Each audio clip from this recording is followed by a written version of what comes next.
Hello दोस्तों, एक बार फिर स्वागत है आपका हमारे YouTube channel Siddharth online coaching में। आज हम लोग पोलराइजेशन ऑफ लाइट के लिए सेकेंड वीडियो लेके आए हैं। ब्रेस्टर लॉ में क्या कहा गया। तो इससे पहले 1808 में एक फ्रेंच इंजीनियर लुइस मैलस ने एक रिलेशन दिया या उन्होंने खोज की थी। क्या खोज की थी कि जब कोई लाइट किसी ट्रांसपेरेंट मीडियम पे इंसिडेंट होती है, तो कोई भी लाइट अगर इंसिडेंट होगी तो यहाँ से क्या होगा, उसका कुछ भाग रिफ्लेक्ट होगा और कुछ भाग रिफ्रैक्ट होगा। तो उन्होंने देखा कि जो रिफ्लेक्टेड पार्ट है और जो रिफ्रैक्टेड पार्ट है, दोनों कैसे मिल रहे हैं, प्लेन पोलराइज्ड मिल रहे हैं। ये जो लाइट इंसिडेंट हो रही है, ये कैसी लाइट है। तो सबसे पहले क्या हुआ, मेलस ने 1808 में डिस्कवर किया, क्या किया कि जब कोई ऑर्डिनरी लाइट किसी एक ट्रांसपेरेंट मीडियम पे इंसिडेंट होती है, तो इंसिडेंट होगी लाइट तो इसका कुछ भाग रिफ्लेक्ट होगा और कुछ रिफ्रैक्ट होगा।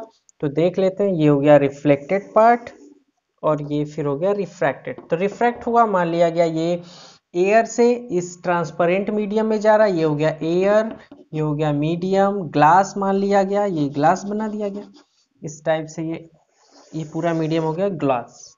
ये हो गया इसका सरफेस, इंसिडेंट सरफेस। ये हो गया लाइट। ये लाइट कौन सी लाइट है, ऑर्डिनरी लाइट है। ऑर्डिनरी लाइट के वाइब्रेशंस कैसे होते हैं, इस प्रकार से चारों डायरेक्शन में, ऑल पॉसिबल डायरेक्शंस में वाइब्रेशंस हो गए इसके। ये हो गया ऑर्डिनरी लाइट या अनपोलराइज्ड लाइट, इस पे इंसिडेंट हो रही है, ऑर्डिनरी लाइट। तो मेलस ने क्या डिस्कवर किया कि जब ऑर्डिनरी लाइट इस पे इंसिडेंट हो रही है, तो ऑर्डिनरी लाइट जब इंसिडेंट हो रही है तो ये रिफ्लेक्ट हो रही है, और दूसरा इसमें क्या हो रहा है, रिफ्रैक्ट हो रही है। ये रेयरर मीडियम से जब डेंसर मीडियम में लाइट जाती है तो ये बना हुआ है नॉर्मल एन, नॉर्मल, तो ये नॉर्मल की ओर बेंड हो जाएगी। इसे सीधे जाना था लेकिन ये डेंसर मीडियम में जा रही है तो नॉर्मल की ओर बेंड हो गई।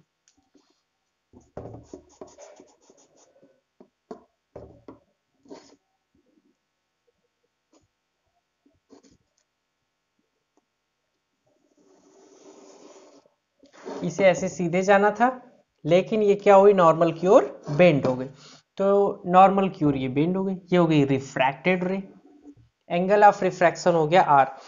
तो मेलस ने, जो फ्रेंच इंजीनियर थे, उन्होंने क्या डिस्कवर किया कि जो ये लाइट है, ऑर्डिनरी लाइट जब एक मीडियम से दूसरे मीडियम में जा रही है, तो जो रिफ्लेक्टेड लाइट है और जो रिफ्रैक्टेड लाइट है वो दोनों पार्शियली पोलराइज्ड हो जा रही है।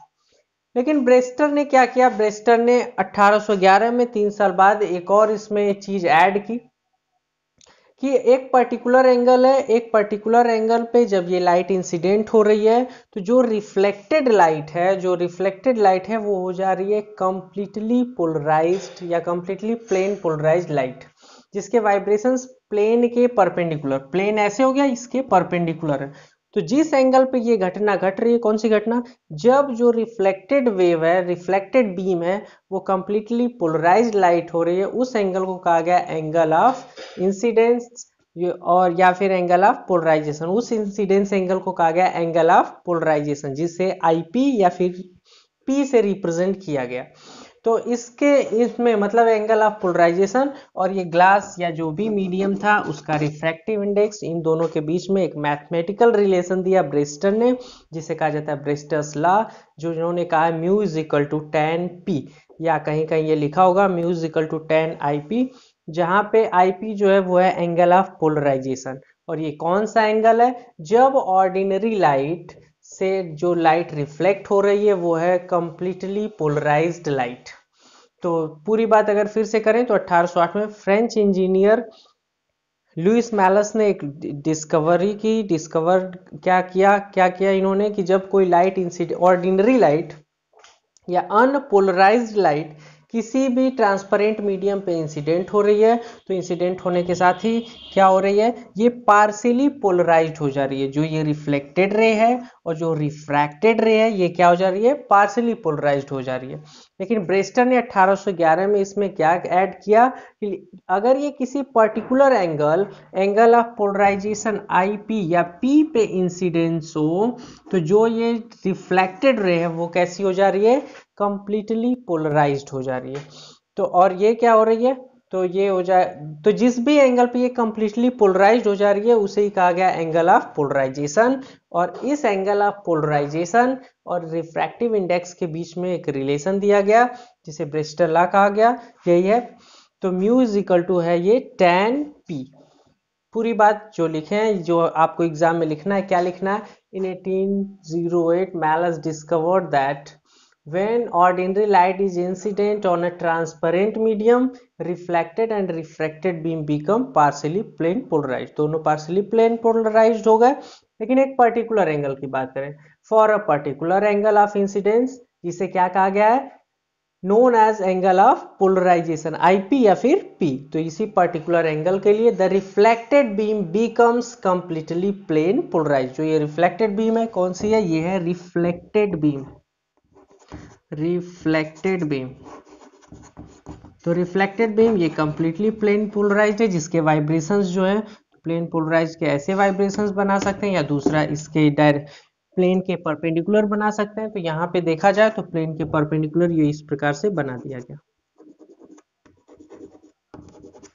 और दूसरी लाइट जो है, जो रिफ्रैक्टेड लाइट है, रिफ्रैक्टेड लाइट, ये पार्शियली पोलराइज्ड ही है, इसके वाइब्रेशंस इस प्रकार से भी हैं और इस प्रकार से भी। इसमें ये परपेंडिकुलर वाइब्रेशंस भी हैं और पैरेलल वाइब्रेशंस भी हैं। तो ये कौन सी लाइट हुई, ये हुई पार्शियली पोलराइज्ड लाइट, और ये है कंप्लीटली पोलराइज्ड लाइट। तो अब उसके लिए मैथमेटिकल रिलेशन हमें मिल गया, mu is equal to tan p। ये पूरा फिनोमिना ब्रेस्टर लॉ ने क्या किया, एक एंगल खोज किया, एक एंगल फाइंड किया, एंगल ऑफ पोलराइजेशन, जिसके लिए और उसके लिए रिफ्रैक्टिव इंडेक्स के बीच में एक रिलेशन फाइंड किया गया, जिसे रिप्रेजेंट किया mu is equal to tan p। तो अब अगर इस जो डायग्राम बनाया गया है, यहाँ पे लाइट जो इंसिडेंट हो रही है वो है ऑर्डिनरी लाइट या फिर अनपोलराइज्ड लाइट, अनपोलराइज्ड लाइट। तो अनपोलराइज्ड लाइट से यहाँ जो रिफ्लेक्टेड बीम हमें मिल रही है वो कैसे मिल रही है, ये मिल रही है पोलराइज्ड लाइट, पोलराइज्ड लाइट। तो अगर यहाँ पे हम लोग स्नेल का नियम लगाते हैं, तो according to Snell's law, according to Snell's law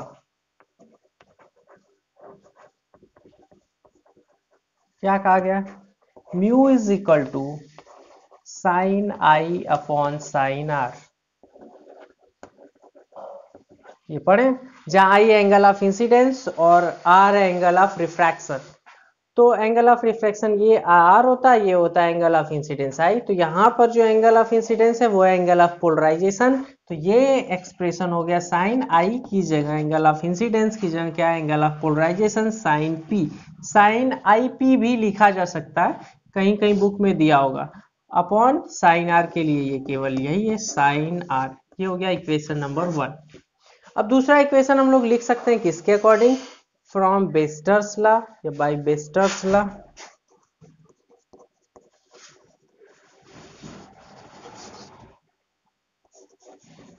Brewster's law क्या कहा गया इसके अकॉर्डिंग, इसके according mu is equal to tan p, mu is equal to tan p। ये हो गया इक्वेशन नंबर 2। तो अगर दोनों इक्वेशन से बात करें तो क्या लिखा जा सकता है, लिखा जा सकता है म्यू इज इक्वल टू, या फिर पहले इन दोनों इक्वेशन को इक्वेट कर लेते हैं, क्योंकि दोनों म्यू की वैल्यू ही प्रोवाइड करा रहे हैं। तो by equation number 1 and 2, by equation number 1 and 2।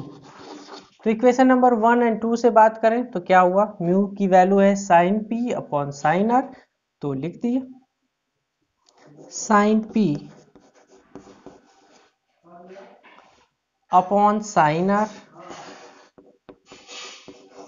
ये हो गया इक्वेशन नंबर 1 से म्यू की वैल्यू। तो और यहां से म्यू की वैल्यू क्या है, यहां से म्यू की वैल्यू है tan p।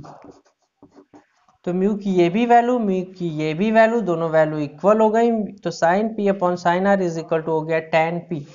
तो यहां से हो गया sine p upon sine r is equal to tan theta is equal to लिखा जा सकता है sine theta upon cos theta. ये लिखा जा सकता है sine p upon cos p। तो अगर यहाँ से देखा जाए तो साइन पी से साइन पी कैंसिल हो गया, क्या बचा, ये बचा 1/sin r इज इक्वल टू 1/cos r। क्रॉस मल्टीप्लाई करें तो ये तो खत्म हो गया, ये इसकी जगह आ गया, ये हो गया cos p is equal to sine r। ये हो गया cos p is equal to sine r। अब cos थीटा की जगह अगर साइन थीटा लिखना हो तो क्या लिखा जा सकता है, या फिर साइन थीटा की जगह cos थीटा लिखना हो तो लिखा जा सकता है 90 माइनस थीटा। cos की जगह अगर लिखें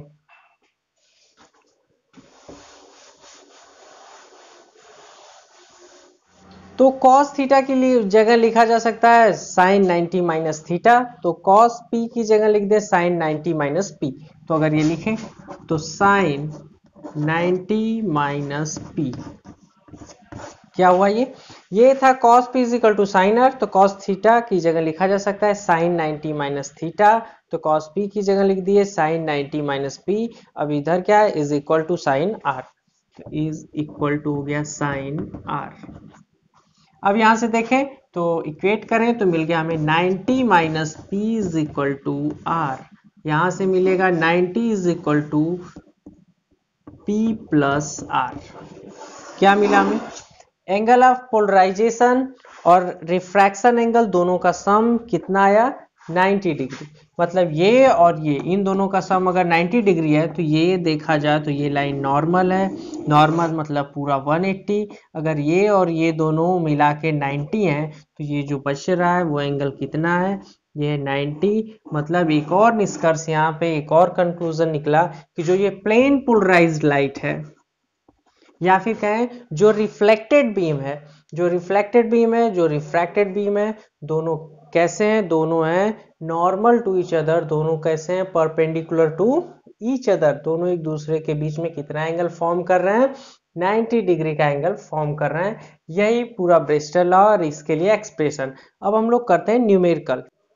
तो फर्स्ट क्वेश्चन है, a ray of light incident on the surface of glass plate. इस प्रकार से ही बनाना है हमें। ये हो गया सरफेस, ये हो गया ग्लास, और दूसरा हो गया इसमें एयर। ये हो गया इसके लिए नॉर्मल, नॉर्मल एंड। तो क्या है, a ray of light incident on the surface of glass plate of refractive index 1.732। तो अगर बात करें तो जो रिफ्रैक्टिव इंडेक्स इस ग्लास का है म्यू इज इक्वल टू दिया गया है, कितनी वैल्यू दिया गया है 1.732 एट पोलराइजिंग एंगल। तो पोलराइजिंग एंगल P पर ये जो रिफ्रैक्टिव इंडेक्स है ये इतना है। अब उसके बाद what is the angle of refraction, R की वैल्यू हमसे पूछी गई है। तो अगर देखा जाए तो ये लाइट इस पे इंसिडेंट हो रही है, लाइट इंसिडेंट हो रही है। कौन सी लाइट इंसिडेंट हो रही है, ऑर्डिनरी लाइट इंसिडेंट हो रही है, मतलब अनपोलराइज्ड लाइट इस पे इंसिडेंट हो रही है। एंगल ऑफ पोलराइजेशन की बात करें तो ये एंगल ऑफ पोलराइजेशन P हो गया, जिसके लिए रिफ्रैक्टेड रे और रिफ्रैक्टेड रे दोनों होंगे नॉर्मल। इस प्रकार से इसके लिए बन गया ये डायग्राम। ये हो गया P की वैल्यू, ये हो गई R की वैल्यू, क्योंकि ये दोनों इक्वल होंगे। तो अब उसके बाद हमारे पास वैल्यू दी गई म्यूजिकल टू 1.732, या अगर इसे देखा जाए तो ये किसकी वैल्यू, ये है वैल्यू √3 की। √3 इज इक्वल टू होता है 1.732 by Brewster law. Brewster law के अकॉर्डिंग क्या जानते हैं, by Brewster law, Brewster's law के अकॉर्डिंग होता है mu is equal to tan p। तो mu is equal to tan p, mu की वैल्यू कितना हो गई, म्यू की वैल्यू हो गई 1.732 रख दें। 1.732 is equal to tan p। p की वैल्यू यहाँ से अगर फाइंड करना हो तो p इज इक्वल टू हो जाएगा tan इनवर्स 1.732। तो लिख सकते हैं p is equal to tan inverse 1.732, और 1.732 की जगह लिखा जा सकता है √3। तो ये हो गया tan इनवर्स √3, और tan मतलब tan √3 किसकी वैल्यू होती है, tan एंगल के लिए, tan के लिए √3 वैल्यू होती है tan 60 की। तो tan इनवर्स √3, P की वैल्यू कितनी आ गई 60 डिग्री। तो P की वैल्यू हमें मिल गई 60 डिग्री। और एक चीज और जानते हैं एंगल ऑफ पोलराइजेशन के लिए, एंगल ऑफ पोलराइजेशन कौन सा एंगल है जिसके लिए रिफ्लेक्टेड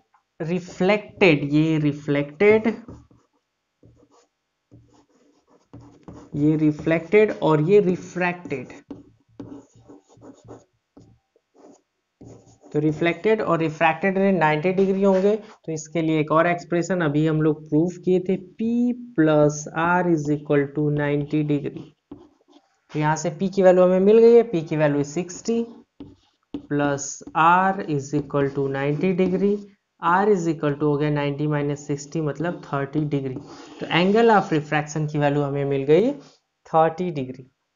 तो ये था न्यूमेरिकल। न्यूमेरिकल में या तो म्यू की वैल्यू दिया रहेगा तो P की वैल्यू पूछा जा सकता है, या R की वैल्यू पूछा जा सकता है, या P की वैल्यू दिया रहेगा तो हमें म्यू की वैल्यू पूछा जाएगा। तो दोनों में से कुछ भी पूछा जा सकता है। एक नोट में एक चीज और है, क्राउन ग्लास के लिए, क्राउन ग्लास के लिए रिफ्रैक्टिव इंडेक्स होता है 1.52। क्राउन ग्लास के लिए रिफ्रैक्टिव इंडेक्स होता है 1.52। तो इसके लिए म्यू की वैल्यू है 1.52। तो इसकी वैल्यू अगर यहाँ रखें तो इसके लिए अगर हम लोग फाइंड करते हैं एंगल ऑफ पोलराइजेशन P की वैल्यू, तो ये हो जाएगा tan इनवर्स 1.52 और इसकी वैल्यू आती है 56.7 डिग्री, 56.7 डिग्री क्राउन ग्लास के लिए। तो ब्रेस्टर लॉ में बस इतना ही, मिलते हैं अगले वीडियो में। Thanks for watching.